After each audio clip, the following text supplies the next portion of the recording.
Hey guys, welcome back. In today's video I'm going to show you how to install Binance on your Mac and use it just like a real desktop app. No downloads and no extra software required. Let's get started. First, open Safari. You can click the Safari icon in your dock, or press Command plus space, type Safari, and hit Enter.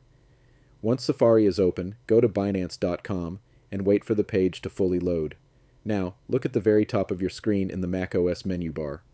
Click File, then select Add to Dock. A small pop-up window will appear. You can rename it to Binance or anything you prefer. When you're ready, click Add. You'll now see a Binance icon appear in your dock.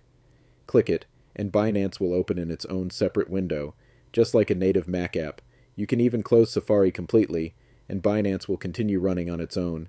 And that's it. You've successfully installed Binance on your Mac. If this video helped you, don't forget to like, subscribe, and check out the channel for more Mac and crypto tutorials.